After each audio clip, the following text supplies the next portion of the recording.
अच्छा,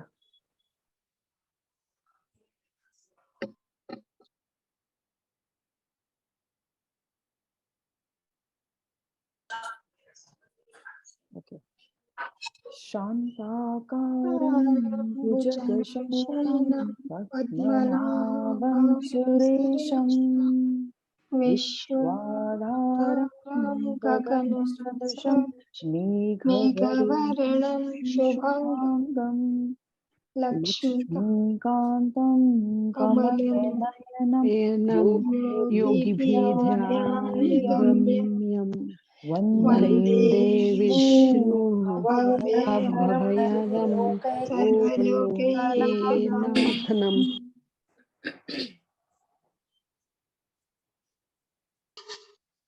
शकुंतला। हाँ जी हाँ जी हाँ जी हाँ जी हाँ, जिनका स्वरूप अतिशय शांत है, जो क्षीरधीर है, जो शेषनाग पर स्थित है, जिनकी नाभि में कमल है, जो देवताओं के भी ईश्वर हैं, जो पूरे ब्रह्मांड के आधार हैं, जो सर्वत्र व्याप्त हैं, जो नीलमेघ के समान हैं, जिनके अंग शुभ हैं, मनमोहक हैं, जो लक्ष्मी जी के स्वामी हैं, जिनके नेत्र कमल के समान हैं, जो योगियों के चिंतन स्वरूप हैं, योगी जिनका चिंतन करते हैं, भगवान श्री विष्णु को मैं प्रणाम करती हूँ, जो भयों को, सभी भयों को हरते हैं, सभी लोगों के नाथ, पूरे ब्रह्मांड के ईश्वर हैं, उन्हें मैं प्रणाम करती हूँ।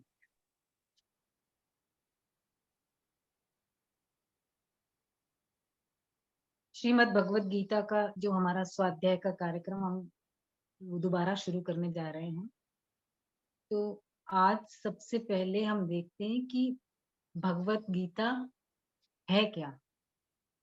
तो जो श्रीमद् भगवत गीता वेद व्यास द्वारा रचित है, इसका जो मूल नाम है वो है जय संहिता, और इसमें 8,800 श्लोक थे, लेकिन कालांतर में इसमें श्लोकों को ऐड होते होते इसमें अब 1,00,000 श्लोक है आज महाभारत में।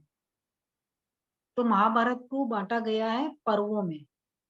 इसमें टोटल 18 पर्व हैं और उन पर्वों को भी आगे बांटा गया है। तो उसके अंतर्गत जो भीष्म पर्व है, उसमें श्रीमद् भगवत गीता एक पर्व है, और उस पर्व के अंदर धृतराष्ट्र और संजय का संवाद है।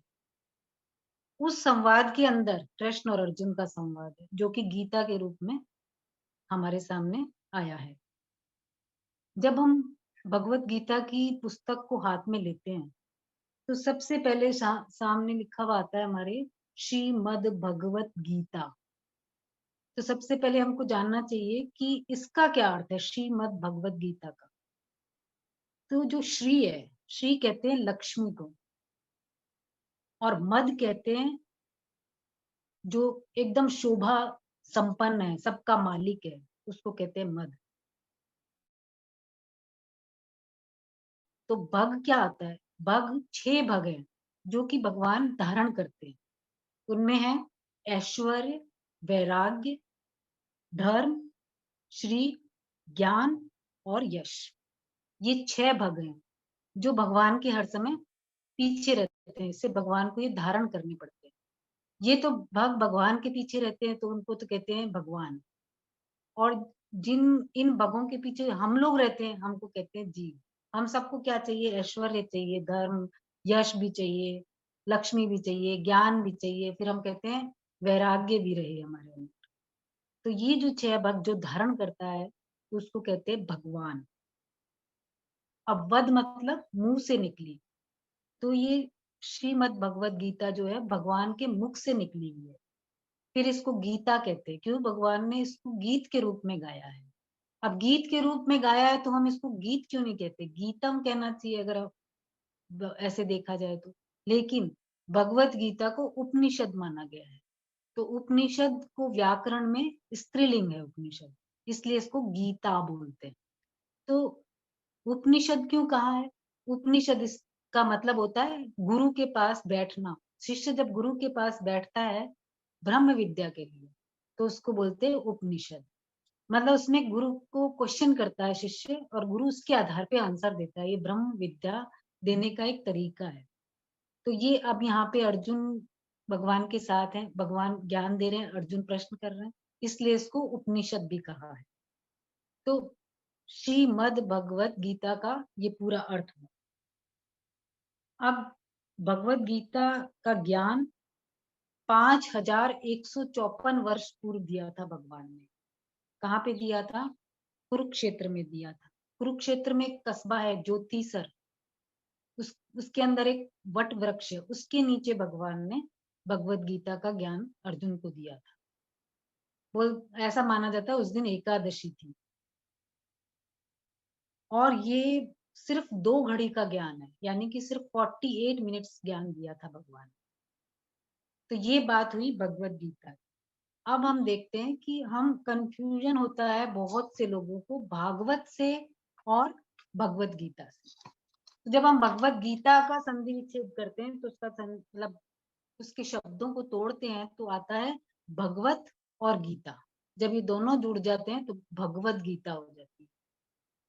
अब आता है भागवत। भागवत को भागवतम भी कहते हैं, उसका पूरा नाम है श्री भागवत महापुराण। अब भागवत का मतलब होता है कि वो भक्त लोग जो कि जिनका पूरा जीवन भगवान की अर्पण था, उन लोगों को बोलते हैं भागवत। तो उनकी कहानियां हैं भागवत में, जैसे भक्तों की है और गुरु की है, भक्त की है, इन सब की कहानियां हैं भागवत में। और विष्णु की लीलाएं हैं, इसलिए ये भागवत कहलाती है। अब इसको महापुराण क्यों कहते हैं? पुराण वो हैं जो कि ये सृष्टि के जो सृजन हुआ वहां से लेकर के सृष्टि का जब लय हुआ, वो पूरी वृत्तांत जिसमें होता है उसको बोलते हैं पुराण। तो ये महापुराण इसलिए हुआ कि एक तो इसमें ये सब इंक्लूडेड है ही है, दूसरा इसमें चारों योग का भी थोड़ा थोड़ा वर्णन है, इसलिए इसको महापुराण कहा जाता है। भागवत महापुराण किसको किसने सुनाई? शुकदेव जी ने सुनाई थी परीक्षित को। अब परीक्षित कौन है? परीक्षित है अर्जुन और उत्तरा का अर्जुन का पोता है, अभिमन्यु और उत्तरा का पुत्र है परीक्षित। तो जब कृष्ण जी जब इस लोक से अपने लोक पधार रहे थे, उस समय कलयुग आरंभ होने वाला था। तो जब परीक्षित राजा बने तब कलयुग आरंभ हो चुका था। तो परीक्षित एक बार शिकार खेलने जाते हैं और वहां पे शिकार खेलते खेलते बहुत थक जाते हैं और प्यास व्यास लगती है, तो जगह ढूंढते हैं कहीं पानी पीने की। तो एक आश्रम दिखाई देता है, वो श्रृंगी ऋषि का आश्रम होता है। उसमें जाके देखते हैं कि एक तपस्या कर रहे होते हैं श्रृंगी ऋषि उस समय। तो वो काफी कोशिश करता है कि उठ जाए, पर वो उठते नहीं है। तो उनको बहुत गुस्सा आ जाता है परीक्षित को, और एक वो सांप को उठा के उनके गले में डाल देता है। तो ये जब उनका पुत्र आता है, वो अपने पिता को ऐसे देखता है तो उसको बहुत गुस्सा आता है और वो उनको श्राप दे देता है कि आज से 7वें दिन के बाद तुम्हारे को तक्षक नाग आके काटेगा और तुम्हारी मृत्यु हो जाएगी। अब जैसे ही परीक्षित अपने महल पहुंचता है, एक्चुअल में परीक्षित ने एक जो वो पहन रखा था सोने का, कहते हैं कि उसने वो जो मुकुट पहन रखा था वो जरासंध का मुकुट था, जो उनके उसमें पड़ा था, जो भी इनके खजाने होते हैं उनमें। तो जरासंध का मुकुट था, तो इसलिए वो मुकुट से उनकी और कलयुग के प्रभाव से उनकी बुद्धि अलग चली वहां पे, क्योंकि नहीं तो परीक्षित का किसी भी संत से इस तरह का व्यवहार करना नामुमकिन था, लेकिन कलयुग का प्रभाव था तो उन्होंने उस तरह का व्यवहार किया और इनको फिर श्राप मिला। अब श्राप मिले तो पता चला इनको कि भाई मेरे से गलती हो गई, तो वापस आश्रम में गए और पता चला कि भाई मुझे तो श्राप मिला है, तो अब क्या करा जाए।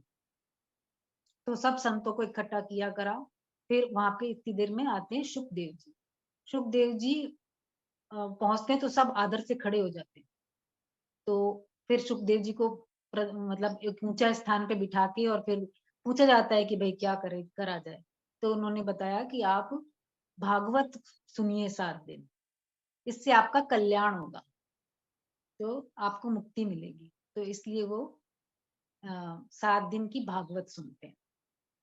तो भागवत अलग चीज है और श्रीमद् भगवत गीता अलग चीज है, ये 2 चीज हो गई।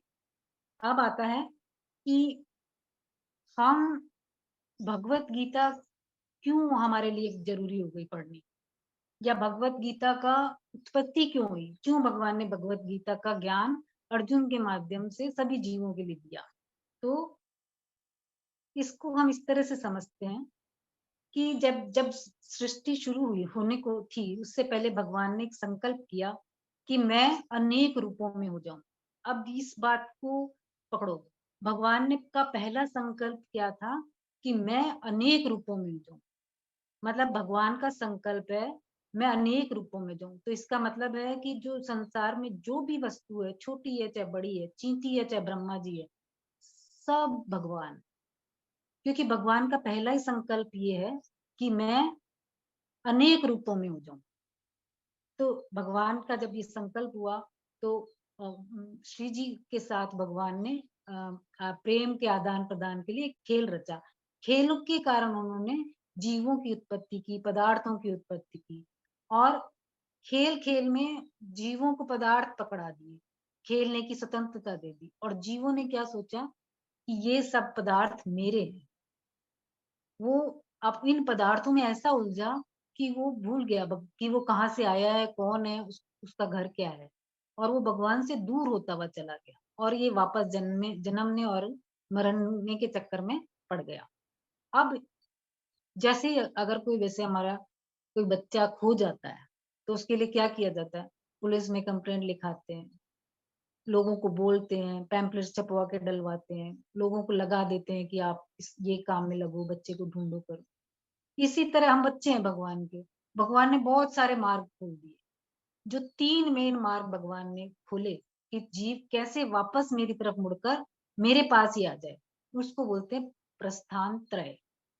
तो इनमें पहला आता है वैदिक प्रस्थान, जिनको हम उपनिषद कहते हैं। अब उपनिषद के लिए में क्या है, मंत्र है। मंत्रों को समझने के लिए गुरुओं की आवश्यकता होती है, तो ये सबकी संभव नहीं है समझना। उसके लिए एक आपका खुद का भी लेवल होना चाहिए और आपको समझाने वाला गुरु भी होना चाहिए। तो दूसरा है दार्शनिक प्रस्थान। इसमें है ये, इसको ब्रह्म सूत्र है, इसमें सूत्र है। इसके लिए भी आपको योग्य होना पड़ता है। तीसरा जो भगवान ने मार्ग दिया वो है भगवत गीता का, उसको बोलते हैं स्मार्थ प्रस्थान। इसमें भगवान ने सबके लिए ओपन कर दिया ये कि जो इसको पढ़ेगा, जो इसको समझेगा, जो इसके मार्ग पे चलेगा, उसका उद्धार होगा और वो मेरे पास आ जाएगा। तो भगवत गीता में श्लोक है। अब इसको क्योंकि भगवान के मुख से निकली है, इसलिए भगवत गीता के मंत्र भी कह देते हैं कई बार, और ये श्लोक है वैसे। अब आगे चलते हैं कि जो हम भगवत गीता पढ़ने जा रहे हैं, तो भगवत गीता पढ़ने से पहले भगवत गीता का थोड़ा सा महाभारत से लेके हम थोड़ा सा चालू करेंगे, ताकि हमको भगवत गीता का पहला चैप्टर समझने में थोड़ी आसानी हो जाए। तो अर्जुन को भगवान ज्ञान दे रहे हैं भगवत गीता में श्लोकों के माध्यम से, और अर्जुन एक सेना में खड़े हैं, सामने पिता में खड़े हैं सेना के साथ, उनमें उनके सब दुर्योधन और उसके सारे 100 भाई और बहुत से राजा पृथ्वी के, ये सब खड़े। तो जो धृतराष्ट्र के पुत्र हैं वो क्या कहलाते हैं, कौरव। हम बोलते हैं महाभारत का युद्ध कौरव और पांडवों के बीच में हुआ। तो कौरव कौन थे, जो धृतराष्ट्र के पुत्र थे वो कौरव कहलाए, और जो पांडु के पुत्र थे वो पांडव कहलाए। ये दोनों ही कुरुवंशी है। अब हम देखते हैं कि कुरुवंश क्या है। तो कुरुवंश देखने के लिए हम देखते हैं कि जो हस्तिनापुर है उसके एक राजा हुए थे, उनका नाम है संवरण। संवरण राजा हुए, इनकी ख्याति बहुत थी, ये वेदों को मानने वाले थे, बहुत धार्मिक राजा थे। इनकी शादी होती है सूर्य के पुत्री छोटी पुत्री ताप्ती के साथ, और ताप्ती के साथ जब इनका विवाह होता है, उनसे कुरु का जन्म होता है। और कुरु के जो पुत्र हैं वो विदुरथा, संप्रिय, अनाश्वा, परीक्षित, सुयशा, भीमसेन, प्रतिश्रव और प्रतीक। अब प्रतीक से हम चालू करते हैं। प्रतीक के 3 पुत्र थे। पहला पुत्र था देवापी, दूसरा बहलीक और तीसरा शांतनु। तो जो देवापी थे, देवापी तो बहुत जल्दी सन्यासी हो गए। दूसरे हुए बहालिक। बहालिक का काम था राज्य की सेनाओं को बढ़ाना, और तो उन्होंने राजगद्दी पे नहीं बैठे, वो राज्य की सेनाओं को सीमाओं को बढ़ाने का ही काम करते थे। इसलिए राज की गद्दी पे शांतनु को बिठाया गया। अब शांतनु बने नवे राजा थे कुरुवंश के, और उनका विवाह होता है गंगा से। अब गंगा से विवाह कैसे होता है शांतनु का, ये देखते हैं कि एक बार शांतनु शिकार खेलने गंगा के किनारे जाते हैं, तो वहां पे उनको साक्षात गंगा से मिलना हो जाता है।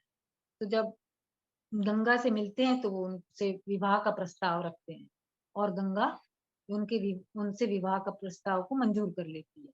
दोनों पर एक शर्त रखती है कि मैं विवाह एक ही शर्त पे कर सकती हूँ कि मैं जो भी काम करूं उसके लिए प्रश्न नहीं करोगे आप। तो शांतनु मान जाते हैं, और दोनों का विवाह हो जाता है। अब समय गुजरता है, बच्चे होते हैं, पहला पुत्र होता है गंगा। तो जो गंगा है वो अपना पहला पुत्र बहा देती है अपनी धारा में। ऐसे करके वो 7 पुत्रों को बहा देती है। जब उसके 8वां पुत्र होता है और वो उसको भी बहाने जा रही होती है, तो शांतनु से रहा नहीं जाता। शांतनु पूछ लेता है कि भाई 7 पुत्रों को बहा दिया, अब ये 8वां पुत्र तुम क्यों अपने सारे पुत्रों को अपनी धारा में बहा देती हो? तो उसने बोला, आपने ये बहुत अच्छा नहीं किया मुझे हाथ टोक के। तो अब मैं आपको बताती हूँ कि जो मैंने अपने 7 पुत्रों को अभी तक बहाया है वो एक्चुअल में वसु है। तो वसु 7 वसु तो मैंने बहा दिए, 8वां वसु था। अब इसको श्राप मिला हुआ, ये धरती पे रह के बहुत कष्ट पाएगा। वो 7 जो वसु थे वो भी श्रापग्रस्त थे। उसके पीछे घटना थी कि जो वशिष्ठ गुरु थे ना, वशिष्ठ ऋषि, उनके यहाँ पे कामधेनु गाय थी। कामधेनु गाय मन चाह चीज देती है।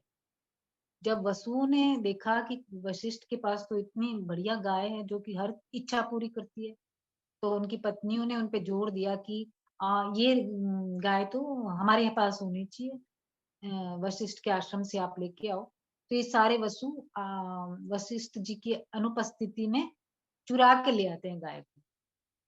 वशिष्ठ जी आश्रम में आते हैं, वो अपनी योग माया से जान जाते हैं कि मेरी गाय कहाँ गई। तो वो श्राप दे देते हैं कि जो जिसने भी मेरी ये गाय को चुराया है वो धरती पे जाके जन्म लेगा और बहुत कष्ट पाएगा। अब वसुओं को पता चल जाता है कि वशिष्ठ जी ने तो श्राप दे दिया। अब वह जाते हैं आश्रम में, क्षमा मांगते हैं, पर जो एक बार श्राप मिल जाता है उसको बदल नहीं सकते, मन कट नहीं सकता, वो एकदम वो कम हो सकता है, कट नहीं सकता।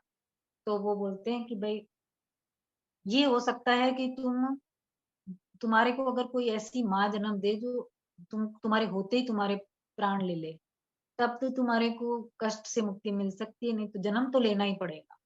तो गंगा को तैयार करते हैं, और गंगा उनकी इस बात से सहमत हो जाती है, और इस कारण से वो 7 वसुओं को तो धारा में बहा देती है। लेकिन जो असल में वशिष्ठ जी की गाय को उठा के ले जाता है वो वसु ये 8वां वसु है, जो कि धरती पे रह के कष्ट पाता है, जिसको हम भीष्म पितामह के नाम से जानते हैं। अब गंगा बोलती है कि आपने मेरे को तो अब शर्त के अनुसार वापस अपने स्थान जाना ही पड़ेगा। तो लेकिन अब ये बच्चा बहुत छोटा है तो इसको मैं अपने साथ लेके जाती हूँ। जब ये उचित उम्र में आएगा तब मैं आपको इसको वापस सौंपूंगी। तो ले जाती है, फिर वहां पे वशिष्ठ जी से और परशुराम इन सबसे उनको शिक्षा दिलवाती है। एक बार शांतनु फिर गंगा जी के किनारे घूम रहे होते हैं तो देखते हैं कि एक गंगा जी की एक धारा तीरों से रुकी हुई है, पानी उससे बह नहीं पा रहा है। तो वो देख के बड़े आश्चर्यचकित हो जाते हैं कि ये कौन योद्धा हो सकता है जो कि तीरों के सहारे जिसने जल का प्रवाह रोक लिया। तो इतने में गंगा आती है, वो बताती है कि ये तुम्हारा पुत्र है देवव्रत, जो मैं तुम्हारे से लेके गई थी, आज मैं तुम्हारे को वापस सौंपने आई। तो ये तुम्हारा पुत्र है। वो शांतनु को पुत्र सौंप देती है। इस तरह से अब शांतनु भीष्म पिता देवव्रत नाम है, अभी भीष्म पिता में नाम नहीं हुआ है, अभी देवव्रत नाम है। तो ये देवव्रत के साथ राज्य चला रहे होते हैं, बहुत अच्छे से लाइफ चल रही होती है। एक बार शांतनु को नदी पार करनी होती है। तो नदी पार करते समय उनको सत्यवती मिलती है। सत्यवती यमुना नदी पार कराने का काम करती है। तो उसमें से इतनी एक अच्छी खुशबू आती है जो योजन तक फैलती है। तो शांतनु उसकी खुशबू से बहुत आकर्षित हो जाते हैं और उससे शादी का प्रस्ताव रख लेते हैं। तो सत्यवती कहती है कि भाई शादी तो मैं मेरे पिता की आज्ञा के बिना नहीं करूंगी, तो आप मेरे पिता से आज्ञा लीजिए। तो जब शांतनु जाते हैं उसके पिता से आज्ञा लेने के लिए, तो पिता कह देते हैं कि भाई मैं अपनी पुत्री का विवाह आपसे कैसे करूं, आप तो मेरी पुत्री के बच्चों का तो कोई भविष्य ही नहीं होगा, आपके तो पुत्र है, आप तो सारा राज्य और उसी को दोगे, तो मैं तो आपके साथ मेरी पुत्री का विवाह नहीं कर सकता। तो मना कर देता है। तो अब शांतनु महल में आके काफी दुखी रहते हैं क्योंकि उनको सत्यवती का प्रभाव उनके मन और दिमाग पे बहुत अधिक था। तो वो बार बार उसी को याद करके बहुत जो राजपाट है उसमें भी दिलचस्पी नहीं लेते, इस तरह का उनका व्यवहार हो जाता है।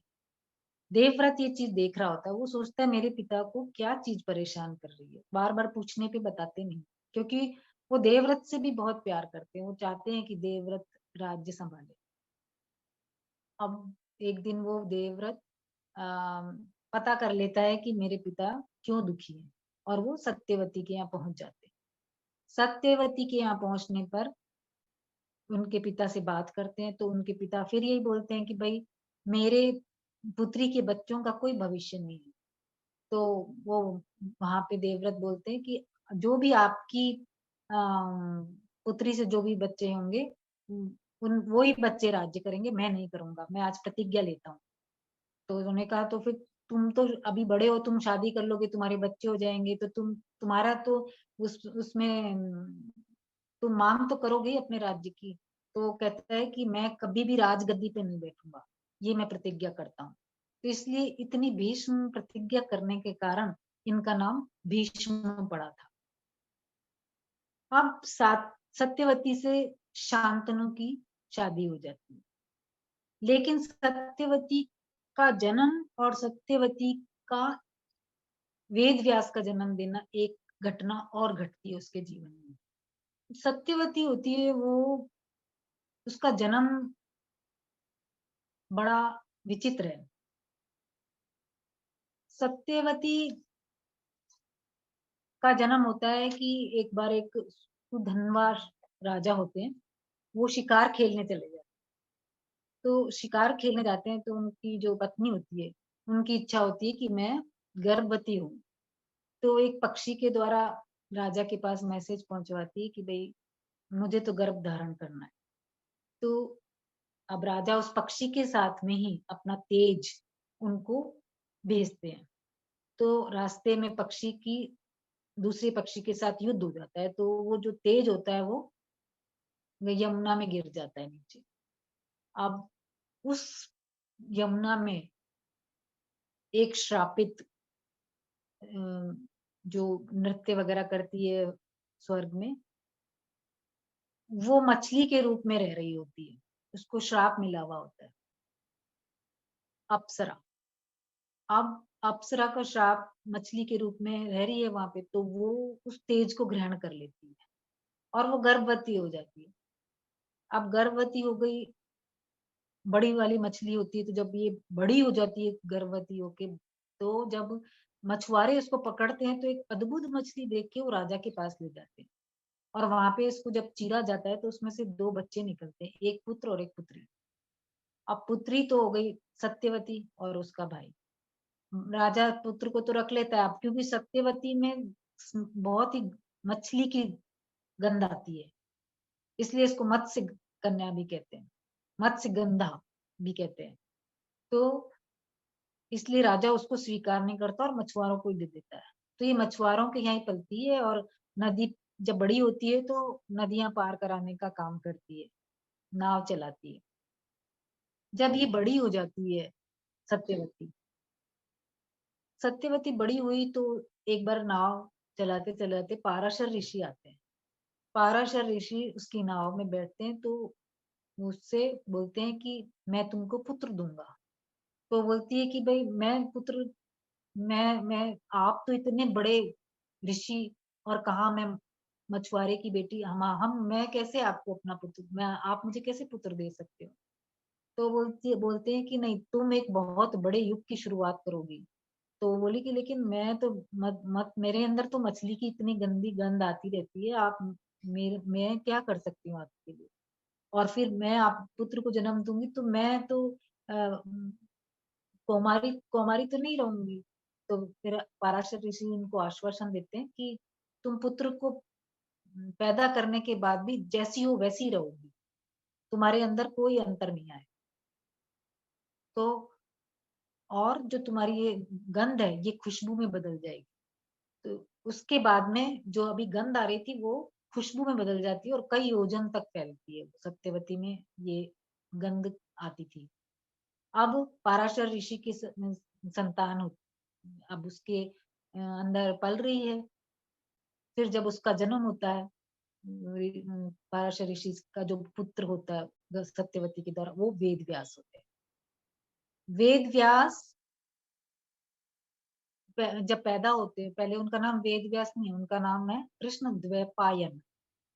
कृष्ण क्यों? क्योंकि वो थोड़े सांवले रंग के थे इसलिए, और द्वैपायन मतलब वो यमुना के किनारे पैदा हो, इसलिए उनका नाम था कृष्ण द्वैपायन। अब जब वेद व्यास पैदा होते तो कुछ समय बाद ही बोलते हैं कि भाई मैं तो नहीं रह सकता, मैं तो अपनी तपस्या करने जंगलों में जाऊंगा। तो सत्यवती से आज्ञा लेते हैं कि भाई मुझे तो जाना है, और आप जब भी मेरे को किसी भी कार्य के लिए आप मुझे बुलाओगे, मैं जरूर आपकी काम के लिए हाजिर हो जाऊंगा। ऐसा कहकर चले जाते हैं। अब चले गए वेद व्यास, तो इसका मतलब सत्यवती के विवाह से पूर्व वेद व्यास पुत्र है। अब सत्यवती का विवाह हो गया। विवाह हो जाता है शांतनु से। शांतनु से विवाह हुआ। अब उनके दो पुत्र हुए। एक तो हुए विचित्र वीर्य और एक हुए अम,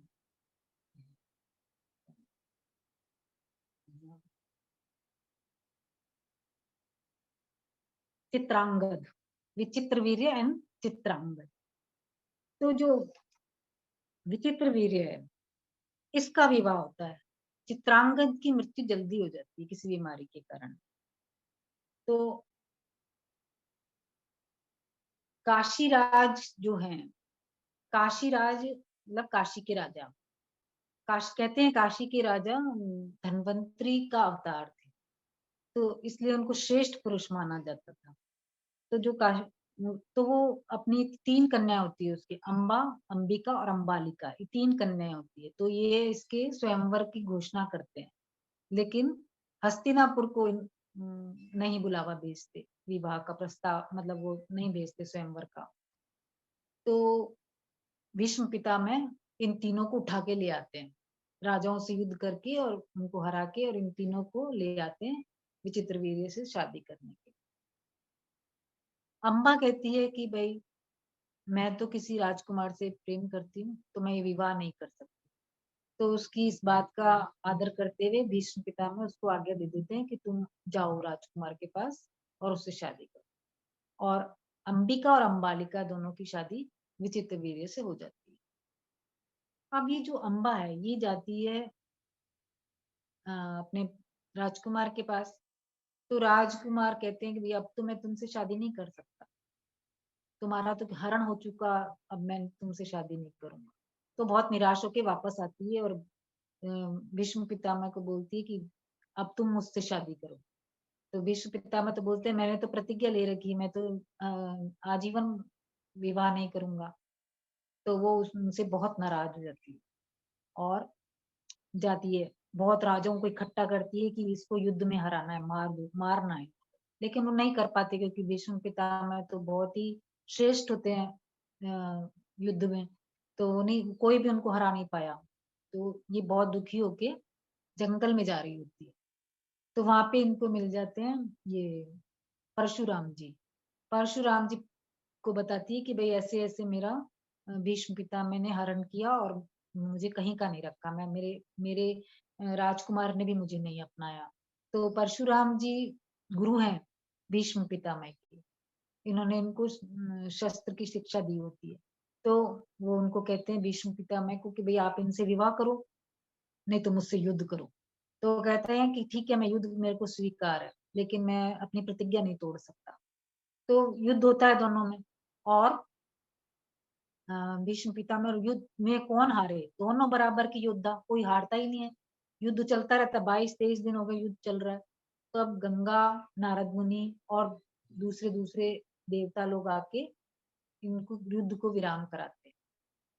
अब भीष्म पितामह ने तो विवाह नहीं किया, अम्बा की बात यहाँ पे भी नहीं बनी। अब अम्बा तपस्या करती है शिव जी को प्रसन्न करने के लिए। तो शिव जी प्रसन्न हो जाते हैं और ये वरदान ले लेती है कि मैं इनकी मृत्यु का कारण मैं बनू। वरदान मिल गया। अब ये जन्मती है अम्बा शिखंडी के रूप में। वो अलग स्टोरी है, वो प्रसंग आएगा तब करेंगे। तो ये शिखंडी के रूप में जन्म। तो ये एक चैप्टर हमारा इस तरह से हो गया। अब विचित्र वीर्य की शादी हो गई। अब उसके पुत्र होते हैं। कौन कौन होता है? एक तो होता है विचित्र वीर्य के पुत्र तो होते हैं, लेकिन विचित्र वीर्य पुत्र पैदा करने से पहले ही मर जाता है। उसके द्वारा कोई पुत्र पैदा नहीं हो पाता। तब अब राज्य में कोई है ही नहीं जो अधिकारी बन सके, राजा बन सके। तो सत्यवती को अपने पुत्र की याद आती है वेद व्यास। तो वेद व्यास को कहलवाती है कि भाई मुझे तुम्हारी सहायता की जरूरत है। तो वो आते हैं, हस्तिनापुर आते हैं। तो सत्यवती पूरा वृत्तांत सुनाती है। तो कहता है मैं तुम्हारी हर संभव कोशिश में हर संभव तुम्हारी सहायता करूंगा। तो वो बोलते हैं कि भाई तुमको मैं तुम्हारी जो ये बहुएं हैं इनको मैं पुत्र दूंगा। तो पहले वो अंबिका को बेचती है। अंबिका जब देखती है वेद व्यास को तो वो देख के डर जाती है, कांप जाती है और उसकी आंखें बंद हो जाती है। और अंबालिका जो होती है वो देख के एकदम पीली पड़ जाती है वेद व्यास को। तो वेद व्यास जब सत्यवती के पास आते हैं तो बोलते हैं कि भाई जो अंबिका है उसने नेत्र बंद किए तो इसके पुत्र जो होगा वो अंधा होगा, जन्मांध होगा, जन्म से अंधा होगा। और जो अंबालिका है ये इसके जो पुत्र होगा वो पांडु रोग से पीड़ित होगा। अब क्या करे सत्यवती? सत्यवती ने कहा कि चलो एक बार और इनको आप अब शायद नॉर्मल होके ये आपको आपसे भयभीत ना हो। पर दोनों बहुत ज्यादा भयभीत हो जाती है और दासी को भेज देती है वेद व्यास के पास। दासी के फिर पुत्र होता है एक। तो अंबिका के पुत्र होता है धृतराष्ट्र, अंबालिका के पुत्र होता है पांडु, और जो दासी होती है उसके पुत्र होता है विदुर। तो इस तरह से धृतराष्ट्र आ गया, पांडु आ गया और विदुर आ गया। अब आगे स्टोरी चलती है। धृतराष्ट्र का विवाह हो जाता है गांधारी से। गांधार नरेश की राजकुमारी होती है जिसको पहले पता नहीं होता है कि मेरा पति अंधा है। जब उसको पता चलता है कि मेरा पति अंधा है तो वो भी अपने आंखों पे पट्टी बांध लेती है कि मैं भी जीवन भर अंधी बन के रहूंगी। पर धृतराष्ट्र को उसकी बात अच्छी नहीं लगती है क्योंकि वो बहुत महत्वाकांक्षी है। वो चाहता था कि कम से कम ये तो मैं नहीं देख सकता, ये तो आंख से देख के काम कर सकती थी। अब पांडु की शादी होती है कुंती से। कुंती जो है विवाह से पहले वो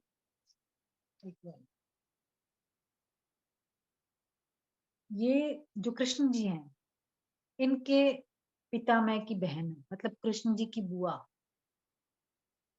बुआ है कुंती। ये जो इनके कुंती के जो पिता होते हैं उनके भाई होते हैं कुंती भोज। उनके कोई बच्चा नहीं होता है तो उनको आश्वासन देते हैं कि मेरे अगर जो भी बच्चा होगा वो मैं तुमको दे दूंगा। तो कुंती पैदा हो जाती है फर्स्ट पुत्र। तो वो पुत्री के रूप में, तो वो उसको अपना जो भाई है कुंती गोज उसको दे देते हैं कुंती, इसलिए उनका नाम कुंती पड़ता है। इस पहले उनका नाम था पृथा, अब उनका नाम हो गया कुंती। कुंती से अब इनका विवाह होता है पांडु का। कुंती है जो विवाह से पूर्व जो भी उनके घर में ऋषि संत महात्मा जो भी आते थे उनकी बहुत वो करती थी, सेवा करती थी। तो उसको एक वरदान मिला कि तुम जिस जिस देवता का आह्वान करोगी तुमको उससे पुत्र की प्राप्ति होगी। अब कुंती कंवारी है लेकिन वो टेस्ट करती है कि इसमें कितनी बात में दम है। वो सूर्य का आह्वान कर देती है और उसको पुत्र मिल जाता है, कर्ण के रूप में पुत्र मिल जाता है। अब विवाह तो हुआ नहीं है, वो उसको बहा देती है। तो फिर कर्ण की स्टोरी आगे प्रसंग आएगा जब करेंगे। अभी क्या हुआ कि कुंती का विवाह हो गया इनसे, पांडु से। पांडु का विवाह एक और माद्री से एक विवाह और होता है। माद्री नरेश की कभी इन्होंने हेल्प की होती है किसी युद्ध में, तो वो इनको प्रपोजल देते हैं कि भाई हमारी माद्री से आप विवाह कीजिए, तो पांडु विवाह कर लेते हैं और हस्तिनापुर ले आते हैं। इस तरह से पांडु की दो पत्नियां हो गई, कुंती और माद्री। अब क्या हुआ, कुंती और माद्री, पांडु राज कर रहा है, धृतराष्ट्र है, सब है। पांडु को एक बार जंगल में जाते हैं कहीं, तो वो एक जंगल में घूमते घूमते किसी ऋषि के यहाँ पहुंचते हैं। ऋषि के यहाँ पहुंच के और वो रहने लगते हैं वहां पे। तो एक बार जंगल में ऐसे घूमते घूमते उनको लगता है कि ये हिरन है, वो अपना तीर चला देते हैं, तीर उन्हीं ऋषि के लग जाता है और वो उस समय अपनी पत्नी के साथ प्रेम में मग्न थे। अब ऋषि के लग गई, ऋषि तो ने मरते मरते श्राप दे दिया कि तुम जिस दिन भी तुम किसी स्त्री के साथ प्रेम करोगे तो तुम जल के तुम्हारी तुरंत मृत्यु हो जाएगी। तो अब पांडु के अभी कोई बच्चा ही नहीं है, क्या करे। तो समय बीतता है लेकिन पांडु बोलता है फिर कुंती को कि तुम करो, आह्वान करो। तो वो आह्वान करती है, 3 पुत्र उसके होते हैं, युधिष्ठिर, भीम और अर्जुन। फिर वो माद्री के लिए भी आह्वान करती है, उसके नकुल और सहदेव होते हैं। इस तरह से 5 पांडु के पुत्र पांडव कहलाए। ये 5 आ गए अब सीन में। अब क्या होता है इधर कि ये पांडु एक बार माद्री के साथ जंगल में सैर कर रहे होते हैं, तो माद्री के साथ तो उनका संपर्क हो जाता है। तो वो तबीयत, वो तो उनको तो श्राप था, श्रापित थे, तो उनकी मृत्यु हो जाती है। पांडु की मृत्यु हो गई जंगल में। अब माद्री बोलती है कि मैं इनके साथ सती होंगी। कुंती बोलती है मैं तुमसे बड़ी हूँ, मैं सती होंगी। माद्री बोलती है कि जो भी ये जो घटना घटी है सिर्फ मैं ही इसका कारण हूँ, इसलिए मैं ही इसके साथ में सती होंगी। इस तरह से माद्री पांडु के साथ सती हो जाती है। माद्री ये भी बोलती है कि जो भी आप आने वाला समय में मेरे में इतनी हिम्मत नहीं है जो मैं इसको अपने कंधे पे उठा सकूं, इतनी जिम्मेदारी को तुम्हारे अंदर है ये कि तुम अब इस जिम्मेदारी को उठा सको, इन 5 पुत्रों को राज्य करा पाओ, इनका लालन पोषण करा पाओ। इस तरह का बात कह के माद्री सती हो जाती है। अब कुंती आती है यहाँ पे, हस्तिनापुर आती है अपने 5 बच्चों के लिए। फिर ये स्टोरी आगे चलती है। आज का विराम करें।